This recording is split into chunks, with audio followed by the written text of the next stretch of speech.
ኢየሱስም ቀረበና እንዲህ ብሎ ተናገራቸው፣ ስልጣን ሁሉ በሰማይና በምድር ተሰጠኝ። እንግዲህ ሂዱና አሕዛብን ሁሉ በአብ በወልድና በመንፈስ ቅዱስ ስም እያጠመቃችኋቸው ያዘዝኳችሁንም ሁሉ እንዲጠብቁ እያስተማራችኋቸው ደቀ መዛሙርት አድርጓቸው። እነሆም እኔ እስከ ዓለም ፍጻሜ ድረስ ሁል ጊዜ ከእናንተ ጋር ነኝ። ማቴዎስ ወንጌል ምዕራፍ 28 ከቁጥር 18 እስከ ቁጥር 20። ተመልካቾቼ፣ አድማጮቼ ሰላም ለእናንተ ይሁን። እንዴት አላችሁ? እንደተለመደው ሁሉ እግዚአብሔር እንዲያስተምረን አጭር ጸሎት ጸልያለን። የእስራኤል ቅዱስ እግዚአብሔር፣ የነገስታት ንጉሥ እግዚአብሔር እድል ስለሰጠህን እናመሰግንሃለን። የመኖራችን ምስጢር አንተ ነህ። ክብር ላንተ ይሁን። የፈጠርከን፣ የጠራህን፣ ያዳንከን፣ የታደከን እግዚአብሔር አንተ ነህና እናመሰግንሃለን። በነገር ሁሉ በሁሉ ስለ ሁሉ ክብር በሰማይ በምድር ከምድር በታች ለአንተ ብቻ ይሁን። እግዚአብሔር ሆይ እኔን ባሪያህን እንድትረዳኝ ያንተ ቃል ነውና ቃልህ በመገለጥ ወደ ሰዎች እንዲደርስ እንድትረዳቸው ለጥቅም እንዲሆን እግዚአብሔር ሆይ በእምነት እንዲዋሃድ እንድትረዳቸው አይኖቻቸው እንዲከፈቱ ልባቸው እንዲከፈት እግዚአብሔር ሆይ መገለጥ እንዲሆንላቸው እግዚአብሔር እንለምንሃለን። ክፉ የትኛውም ማሰራር ዕቅድና ምክሩ ለዘላለም የተመታ ይሁን። ጌታ ሆይ አሁን በዚህ ሰዓት እያዩ እየተመለከቱ ያሉ ጤና ያጡ ሰዎች በኢየሱስም ጤናቸው ይመለስ። ይህ ስም ጤና ሰጠው ተብሎ እንደተጻፈ ያንተ ስም ጤና ይሰጣልና በኢየሱስም መታሰብ ይሁን። እግዚአብሔር ሆይ በተለያየ ስርዓት ውስጥ ያሉ በሱስ ውስጥ ያሉ ነፃ መውጣት እንዲሆንላቸው ጸልያለሁ። ላንተ ክብር ለኛ ጥቅም ቀሪውን ጊዜና ሰዓት ሁሉ ተረከብ። በኢየሱስ ስም አሜን።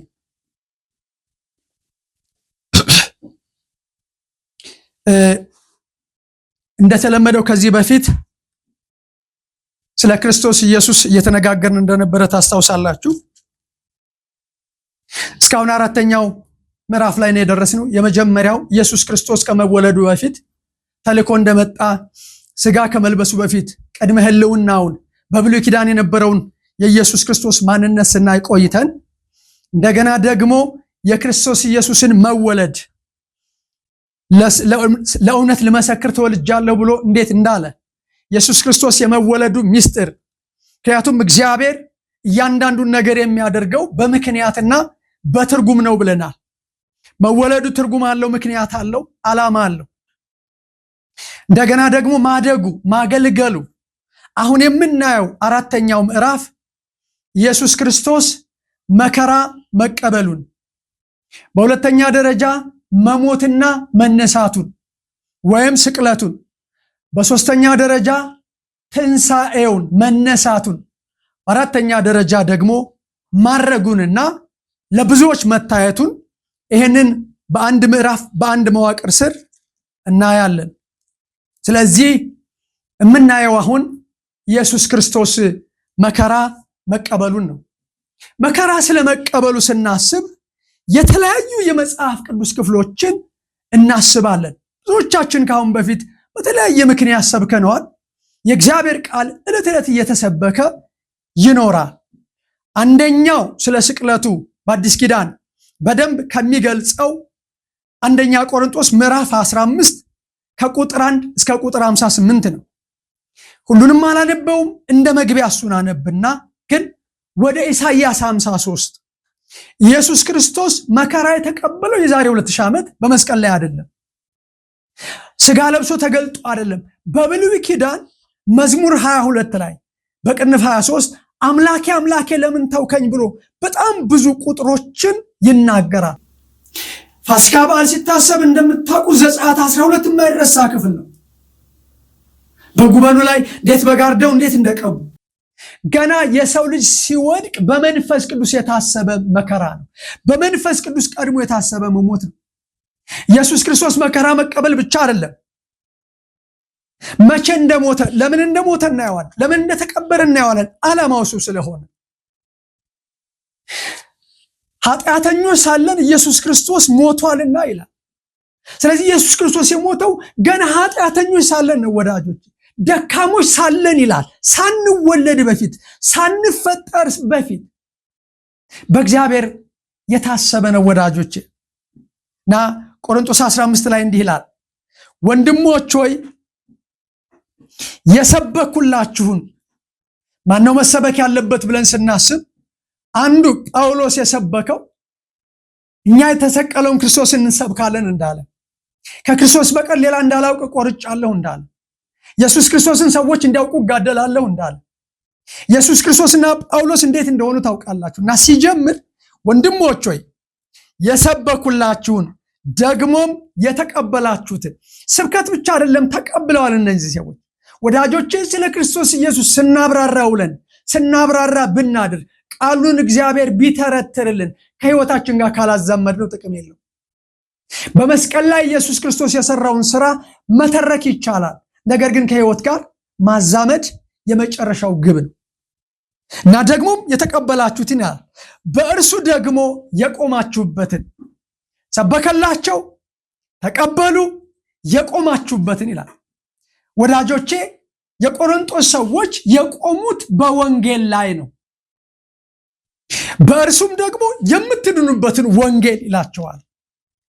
አሳስባቸዋለሁ፣ ያሳስባቸዋል። ዛሬ እንኳን ጳውሎስ ቅዱሳንን እግዚአብሔር ራሱ በአንድ ወቅት እንዲህ አለ፣ አሳስበኝ እንድትጸድቅ ነገርህን ተናገር። ብዙ ጊዜ ያወቀው እግዚአብሔር ለምንድን ነው የምንነግረው? ያውቀዋል እኮ ግን መጽሐፍ ቅዱሳዊ ምሪትና ስርዓት ስለሆነ አሳስበኝ እንድትጸድቅ ነገርህን ተናገር ይላል። ስለዚህ ምን ይላቸዋል? የሰበኩላችሁን ደግሞም የተቀበላችሁትን በእርሱም ደግሞ የቆማችሁበትን በእርሱም ደግሞ የምትድኑበትን ወንጌል አሳስባችኋለሁ። መዳን በወንጌል ነው። ብዙ ጊዜ ትዝ ይላችኋል ወንጌል ማለት ኢየሱስ፣ ኢየሱስ ማለት ወንጌል ነው። ሮሜ ምዕራፍ 1 ላይ ጳውሎስ ለእግዚአብሔር ወንጌል ተለየ ይልና ይህም ወንጌል ሰው የሚለየው ለወንጌል ነው። ይህም ወንጌል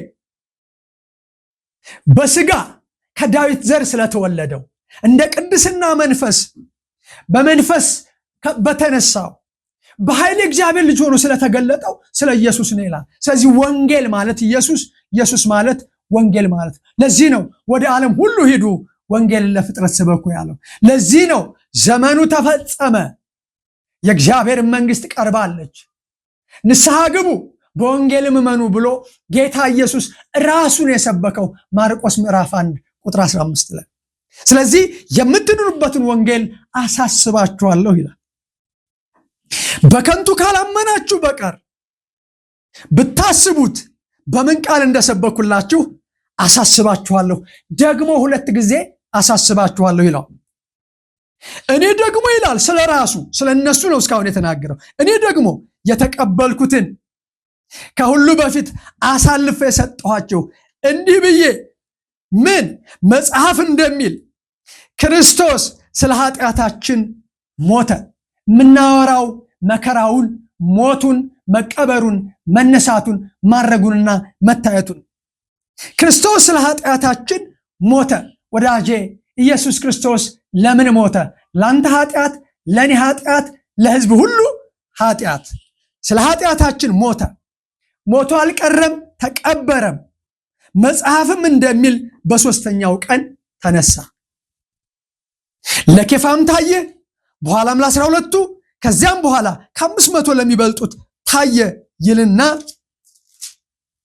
ቁጥር 12 ላይ እንዲህ ይላል፣ ክርስቶስ ከሙታን እንደተነሳ የሚሰበክ ከሆነ አያችሁት፣ አንዱ ስብከት ኢየሱስ ክርስቶስ መሰቀሉን ብቻ አይደለም፣ መወለዱን ብቻ አይደለም። ትልቁ ስብከት ክርስቶስ ከሙታን እንደተነሳ የሚሰበክ ከሆነ የሃይማኖት ቁልፉ፣ የእምነት ልቡ፣ ማዕከሉ ትንሣኤው ስለሆነ ከሆነ ግን ከእናንተ አንዳንዶቹ ትንሣኤ ሙታን የለም እንዴት ይላሉ?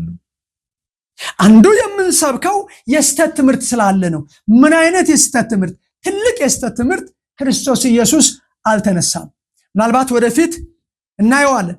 ማቴዎስ ወንጌል ምዕራፍ 26 27 እና 28፣ ማርቆስ 15 16፣ ሉቃስ 23 24፣ ማርቆስ 14 15 16 የወንጌላት የመጨረሻውን ክፍል እናየዋለን።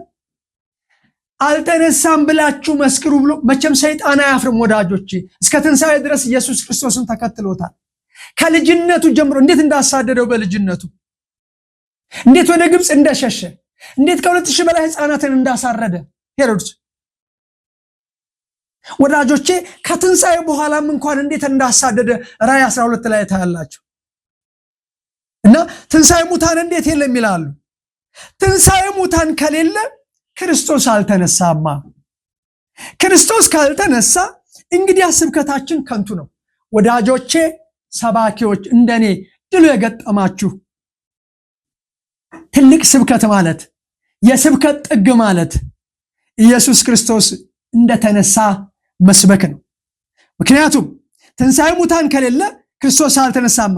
ክርስቶስ ካልተነሳ እንግዲህ ስብከታችን ከንቱ ነው። ስብከትን ሁሉ ከንቱ የሚያደርግ የክርስቶስ ኢየሱስ አለመነሳት ነው። ክርስቶስ ኢየሱስ ተነስቷል ወዳጆቼ፣ ትንሣኤው ላይ እናየዋል። እንግዲህ ስብከታችን ከንቱ ነው፣ እምነታችሁም ደግሞ ከንቱ ናት።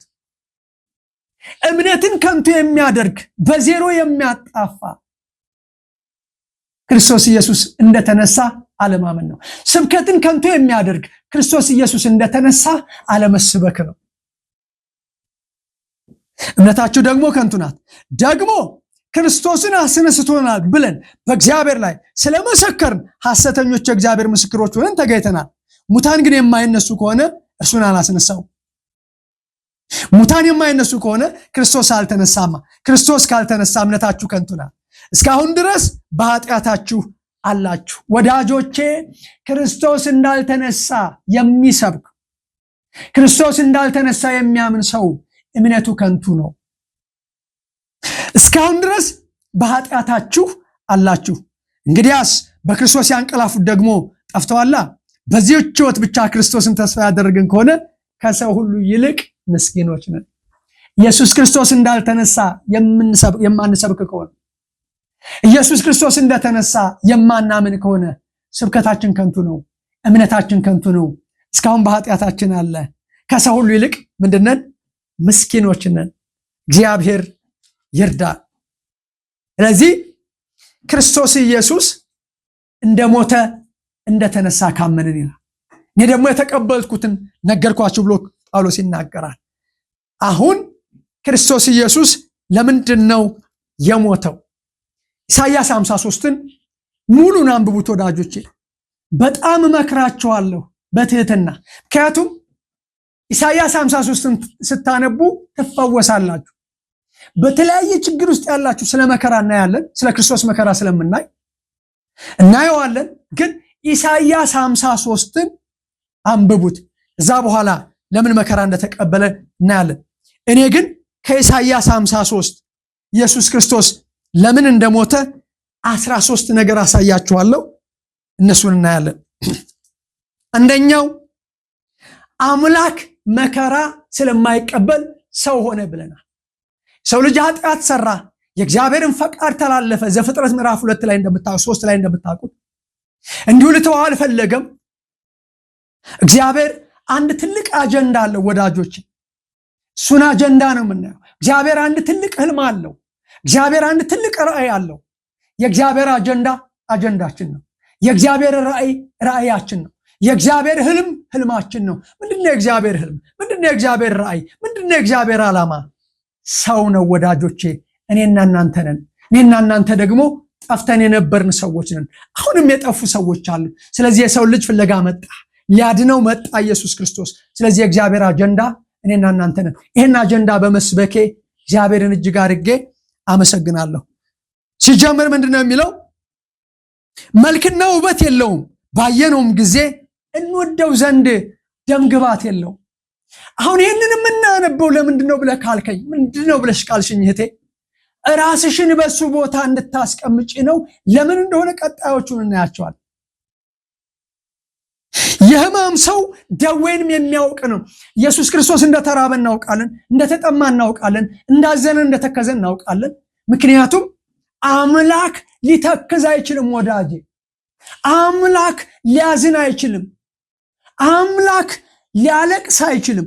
አምላክ ሊራብ አይችልም። ኢየሱስ ክርስቶስ ግን ምን ሆኗል? የሕማም ሰው ነው፣ ደዌንም የሚያውቅ ነው። ታሟል። ዛሬ መታመሜን አያውቅም የምትይ አልጋ ላይ ያለሽ፣ አልጋ ላይ ያለ በተለያየ ችግር ውስጥ ያላችሁ እግዚአብሔር ያውቃል። ካወቀ ደግሞ የምስራች በቂ ነው። ይወርዳል። ጮቻቸውን አወኩ ወረድኩ ነው የሚለው። የሕማም ሰው ደዌን የሚያውቅ ነው። ደዌያችንን ተቀበለ፣ ሕማማችንንም ተሸክሟል። ስለመተላለፋችን ቆሰለ። ኢየሱስ ክርስቶስ ለምንድን ነው መከራ ያየው? ምን አይነት መከራ ነው ያየው? ኢሳይያስ 53ን ማየት ትችላላችሁ። መዝሙር 22ን ማየት ትችላላችሁ። ማቴዎስ 27ን ማየት ትችላላችሁ። ፊልሙ ላይ ታዩታላችሁ ወዳጆቼ። የተቀበለውን የመከራ አይነት የመከራ ቢፌ። እንዲያውም አንዳንድ ሰዎች ምን ይሉታል? ሙሉ ሕይወት ላይ በቀጥታ የተጻፈ መዝሙረ መስቀል ይለዋል። መዝሙረ መስቀል ማለት የመስቀል ላይ መዝሙር ነው። ኢየሱስ መስቀል ላይ ሆኖ የዘመረው ነው፣ ማቃለል አይደለም። ስለ መተላለፋችን ቆሰለ፣ ስለ በደላችንም ደቀቀ። የሁላችንን በደል በእርሱ ላይ አኖረ። ተጨነቀ፣ ተሰቃየ። ስለማ? ስለ አንተ፣ ስለ አንቺ፣ ስለ እርሱ ተሰቃየ። በማስጨነቅና በፍርድ ተወሰደ። ስለ ሕዝብ ኃጢአት ተመቶ ከሕያዋን ምድር ተወገደ። የሆነውን ነው እያልን ያለን። አንደኛ ስለ መተላለፋችን ቆሰለ፣ ሁለተኛ ስለ በደላችን ደቀቀ፣ ሶስተኛ ስለ ሕዝብ ኃጢአት ተመቶ ከሕያዋን ምድር ተወገደ እና ከክፉዎች ጋር መቃብሩን አደረጉ። እግዚአብሔር በደዌ ያደቀው ዘንድ ፈቀደ። የእግዚአብሔር ፈቃድ እናያለን። ብዙ ሰው የእግዚአብሔርን ፈቃድ ባለማድረግ ከደህንነት ጀምሮ ትልቅ ችግር ውስጥ ያለው የእግዚአብሔርን ፈቃድ አለማድረግ ነው። ወዳጆቼ ከዘፍጥረት እስከ ራእይ ድረስ ትልቁ የሰው ልጅ ችግር ምንድነው ብላችሁ ብትሉ የእግዚአብሔርን ፈቃድ አለማድረግ። ኢየሱስ ክርስቶስ ለምንድን ነው የመጣው? የእግዚአብሔርን ፈቃድ ለማድረግ። እንዴት የእግዚአብሔርን ፈቃድ እንዳደረገ፣ እንዴት ከኔና ከእናንተ የእግዚአብሔር ፈቃድ እንደሚጠበቅብን ስለ እግዚአብሔር ፈቃድ እናያለን። በደዌ ያደቀው ዘንድ ፈቀደ። ነፍሱን ስለ ብዙ ኃጢአት መስዋዕት ካደረገ በኋላ ኢየሱስ ክርስቶስ ነፍሱን ስለ ኃጢአት ተመልከቱ፣ ስለ ሕዝብ ኃጢአት ተመቶ ከሕያዋን ምድር ተወገደ። ኃጢአት መስዋዕት ካደረገ በኋላ ዘሩን ያህል ዛሬ የምንጫወትበት ኃጢአት፣ ዛሬ ምንም የማይመስለን ኃጢአት ኢየሱስ ክርስቶስን እንዴት ዋጋ እንዳስከፍለው፣ እንዴት ራሱን መስዋዕት እንዳደረገ ካደረገ በኋላ ዘሩን ያያል። አምስተኛ ዕድሜው ይረዝማል። ስድስተኛ የእግዚአብሔርን ፈቃድ በእጁ ይከናወናል። አየህ፣ እግዚአብሔር በደዌ ያደቀው ዘንድ የፈቀደው ለምንድን ነው? ኢየሱስ ክርስቶስ ከኃጢአታችን ውጭ ብለህ ካልክ የእግዚአብሔርን ፈቃድ በእጁ ይከናወናል። በእርሱ ደስ የሚለኝ የምወደው ልጅ ይሄ ነው፣ እርሱን ስሙት ያለው። እግዚአብሔርን ቁጣ በረደ፣ እግዚአብሔርን ያረካ ኢየሱስ ክርስቶስ ለምን ሞተ ብለህ ካልከኝ፣ ለምን መከራ ተቀበለ ብለህ ካልከኝ የእግዚአብሔርን ፈቃድ በእጁ ይከናወናል። ምንድነው የእግዚአብሔር ፈቃድ? ምንድነው ለአንተ የእግዚአብሔር ፈቃድ? ምንድነው ለአንቺ የእግዚአብሔር ፈቃድ? የእግዚአብሔርን ፈቃድ በእጁ ይከናወናል። ሰባተኛ ከነፍሱ ድካም ብርሃን ያያል። ኢየሱስ ክርስቶስ ብርሃን እንደሆነ አይተናል። ባለፈው የዓለም ብርሃን ነኝ የሚከተል ቢኖር ብርሃን ይሆንለታል እንዳለ ክርስትና የብርሃን መብራት ነው ብለን ተነጋግረናል። ከነፍሱ ድካም ብርሃን ያያል። ስምንተኛ ደስም ይለዋል። ኢየሱስ ክርስቶስ በሰራው ስራ ደስ ይሰኛል። ያለፈበት ጎዳና ጥሩ አይደለም፣ ግን ደስ ያሰኛል። ዘጠነኛ ጻድቅ ባሪያዬ በእውቀቱ ብዙ ሰዎችን ያጸድቃል። የእግዚአብሔር ፈቃድ ሊከናወን አይደለም፣ ከነፍሱ ድካም ብርሃን እንዲያይ አይደለም፣ ስለዚህ በኃጢአት ተመቶ እንዲወገድ አይደለም። ብዙ ሰዎችን ምን ይላል? ያጸድቃል። ጽድቅ ራይቸስነስ፣ ያለ ኃጢአት መሆን፣ ያለ እንከን መሆን፣ ትክክለኛ መሆን ማለት ነው። ጻድቅ ባሪያዬ በእውቀቱ ብዙ ሰዎችን ያጸድቃል።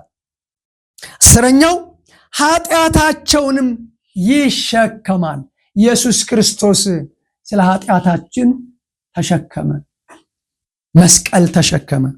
ስለዚህም ይልና እርሱ ብዙዎችን ይወርሳል።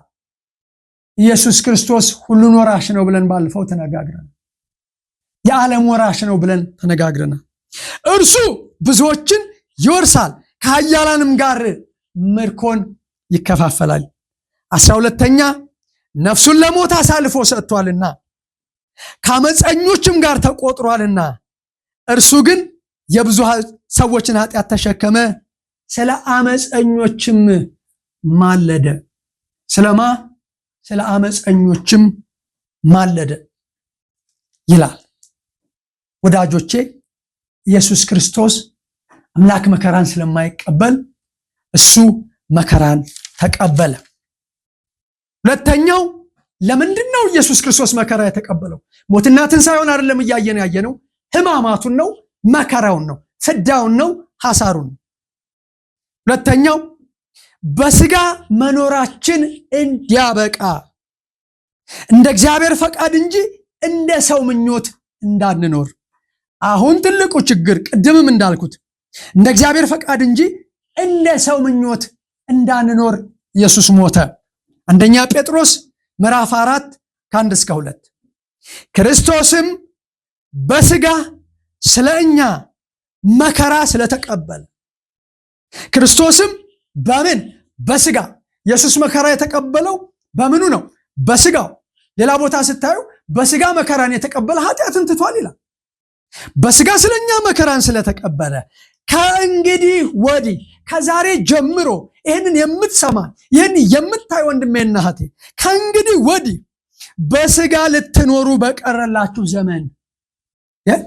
በስጋ እንዳንኖር ከቀረ መሞታችን አይደለም። በመንፈስ መመላለስ፣ በመንፈስ መስገድ፣ በመንፈስ መሰዋት፣ በመንፈስ የሚል ብዙ ነገር አለ። እሱ እናየዋለን።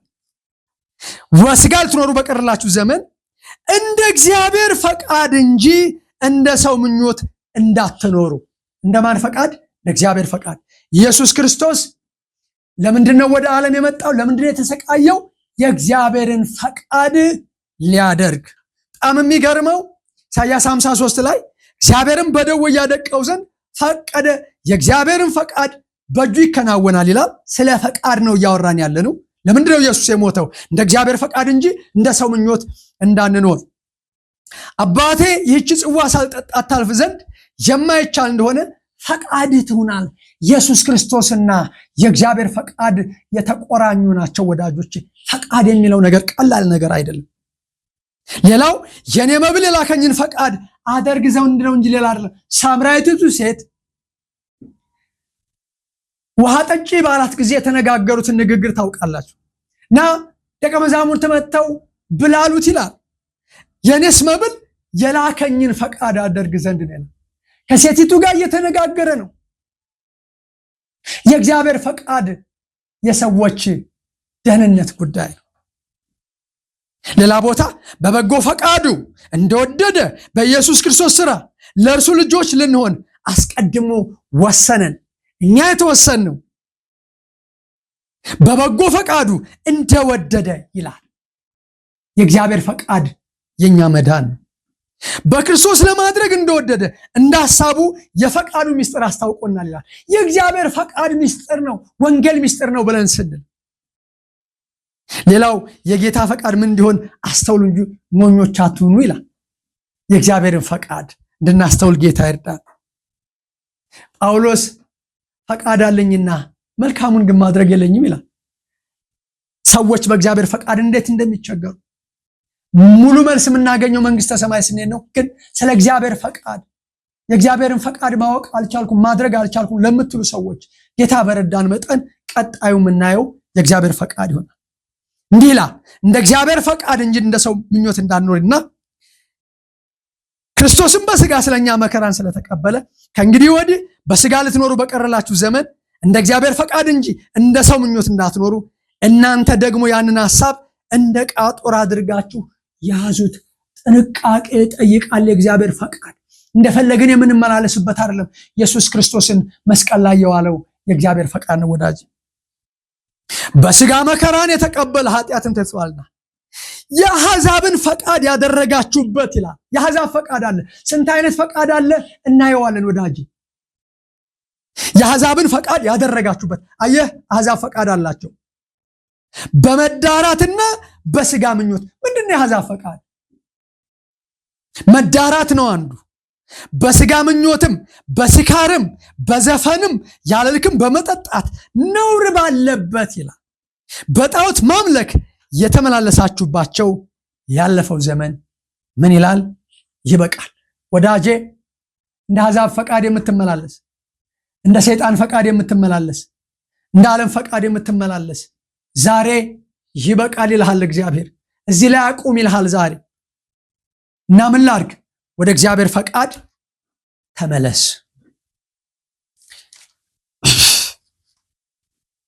ሶስተኛው መከራ እንደሚቀበል በብሉይ ኪዳን የተነገረው ትንቢት እንዲፈጸም ስለ እግዚአብሔር ፈቃድ በጥልቀት እናየዋል። አሁን ሃይላይቱን ወይም ዋናውን ሐሳብ እያየን መከራ እንደሚቀበል በብሉይ ኪዳን የተነበረው ትንቢት እንዲፈጸም ማቴዎስ 26:30 በዚያን ጊዜ ኢየሱስ በዚህች ሌሊት ሁላችሁ በእኔ ትሰናከላላችሁ፣ እረኛውን እመታለሁ፣ የመንጋውን በጎች ይበተናሉ የሚል ተጽፏልና። ሌላኛው የትንቢት ፍጻሜ ሰይፍ የሚያነሱ ሁሉ በሰይፍ ይጠፋሉና ሰይፍን ወደ ስፍራው መልስ። ጴጥሮስ ነው ይሄን የተባለው። እንዲህ ከሆነስ እንደዚህ ሊሆን ይገባል የሚሉ መጽሐፍት እንዴት ይፈጸማሉ? አንዱ እንደ እግዚአብሔር ፈቃድ እንድንኖር ብቻ አይደለም። አንዱ አምላክ በስጋ መከራ መቀበል ስለማይችል መከራ እንዲቀበል ብቻ አይደለም። የነቢያት መጽሐፍት፣ የብሉይ ኪዳን መጽሐፍት እንዲፈጸም ነው። ለዚህ ነው ክርስቶስ የሕግ ፍጻሜ ነው የምንለው። አንዱ ፍጻሜ ይሄ ነው። ነገር ግን ይህ ሁሉ የሆነ የነቢያት መጽሐፍት ይፈጸሙ ዘንድ ነው አላቸው ይላል። ሌላኛው ለምንድን ነው ኢየሱስ ክርስቶስ መከራ የተቀበለው? እኛ የኢየሱስ ክርስቶስን መከራ እንድንካፈል ነው። ስለ መከራም በጥልቀት እግዚአብሔር ቢረዳን እናያለን። የኢየሱስ ክርስቶስን መከራ እንድንካፈል ፊልጵስዩስ 3:10-11 እርሱንና የትንሣኤውን ኃይል እንዳውቅ። ወዳጄ ቅድም የስብከቱ ትልቅ እንትን የኢየሱስ ክርስቶስን ትንሣኤ መስበክ ነው ያለው መጽሐፍ ቅዱስ ነው የሚለው። አሁን ደግሞ ጳውሎስ እንዲህ ነው የሚለው፣ እርሱንና የትንሣኤውን ኃይል እንዳውቅ በመከራውም እንድካፈል። በዚህ ዘመን ያሉ አስተማሪዎች መከራ የለም ብለው ቃል በቃል ሲናገሩ ሰምቻለሁ። እሱ ብቻ አይደለም፣ የሞቱ ሰዎችን አውቃለሁ። መከራ ከሌለ በእኔ ላይ ያለው መከራ እኔ ልዩ ፍጥረት ነኝ ብለው ከእግዚአብሔር ጋር ትግል ውስጥ ገብተው በጸጋ ሳይቀበሉ የሞቱ ሰዎች አውቃለሁ። ጳውሎስ በመከራ እንድካፈል የሚለው እኔ በዚህ አጋጣሚ ከሰይጣን በስተቀር ምፈርድበት የለኝም። እንድንፈርድም መጽሐፍ ቅዱስ አያዘን። ግን በጣም ማዝ ነው ከስተት ትምህርት በላይ የሆነ የስተት ትምህርት ለኔ መከራ የለም የሚሉ ሰዎች ናቸው። እናንተ እግዚአብሔር ያስባችሁ፣ እግዚአብሔር ይገስጻችኋል። ስሜታዊ መሆን አልፈልግም እንድልም አይሆንም። ምን አይነት መንፈስ ሆነልህ ነው የምባለው? እግዚአብሔር በእውነት ያስባችሁ። ብዙ ሰው ተጎድቷል።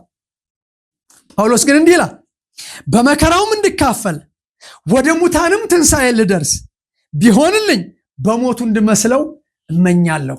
ሰው እንዴት የክርስቶስ ኢየሱስን ሞት ይመኛል?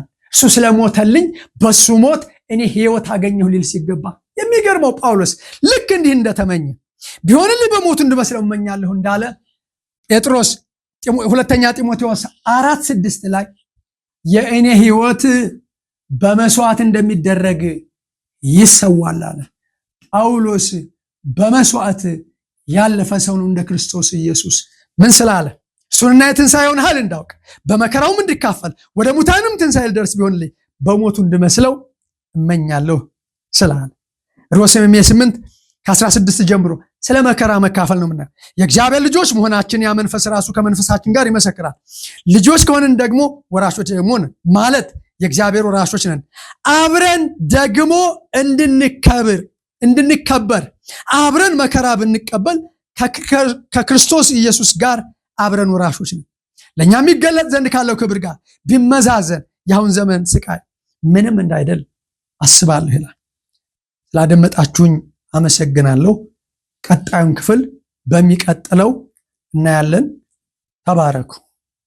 ኢየሱስም ቀረበና እንዲህ ብሎ ተናገራቸው፣ ስልጣን ሁሉ በሰማይና በምድር ተሰጠኝ። እንግዲህ ሂዱና አሕዛብን ሁሉ በአብ በወልድና በመንፈስ ቅዱስ ስም እያጠመቃችኋቸው ያዘዝኳችሁንም ሁሉ እንዲጠብቁ እያስተማራችኋቸው ደቀ መዛሙርት አድርጓቸው። እነሆም እኔ እስከ ዓለም ፍጻሜ ድረስ ሁል ጊዜ ከእናንተ ጋር ነኝ። ማቴዎስ ወንጌል ምዕራፍ 28 ከቁጥር 18 እስከ ቁጥር 20